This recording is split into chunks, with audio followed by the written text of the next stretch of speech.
Hi, I'm Dr. Sarah Wasserbauer, and here's the question. How does scalp micropigmentation work for scars? Does it have to be an FUE scar? Can it be a linear scar? Well, here's the skinny on that. Scalp micropigmentation works very well for scars, but scars are more of an advanced technique. A lot of doctors will try and learn scalp micropigmentation to just help with any kind of scarring that they have, whether it's follicular unit extraction, the little tiny white stipple dots from an FUE surgery, or whether it's a linear scar, or even older scars like checkerboard scarring from old plugs. Scalp micropigmentation can help in all of these cases, but it's a slower process. And the reason is because scar tissue is not really like regular scalp tissue, virgin tissue. Scalp micropigmentation has to be placed exactly at the right level in a scar, otherwise it'll spread and fade. Now sometimes that can happen even in a regular scar with a really advanced practitioner. And so what you need to do is have somebody who knows how to remove that scalp micropigmentation, those little tiny dots, especially if they spread or if the pigment bleeds into the surrounding territory, kind of making it look blotchy. And then have the practitioner come back, remove that, and then you have to let it heal for about a week and then try again.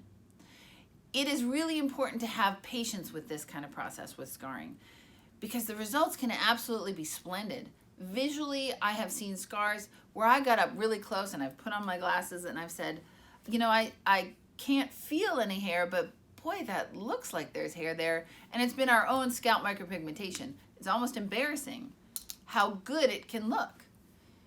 And you have to have patience with this process because scalp, right next to the scar, will take the pigment a little bit differently than the scar does itself. And you can do wonderful things with scars. Really wide scars can look beautiful. You can get a whole head shaved look for somebody who's been pretty much mangled and deformed by previous poor surgery or an infection, or even scalp conditions like CCCA, lichen planopilaris, these odd scalp conditions that really don't have any other recourse for getting additional hair in that area. You can do a shaved head look if it's a guy, and you can fill it in a little bit if it's a female, but you have to have a really patient outlook on how long the process is going to take if you're the patient, and you have to have a lot of skill and patience with it if you're the practitioner as well. So scalp micropigmentation can work really well for scars.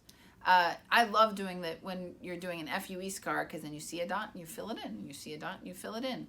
If you have complete denution of that area, if all the hair is gone, then that reconstructive technique may not be the best one for you, but it can still help. You just have to take this on a case-by-case basis.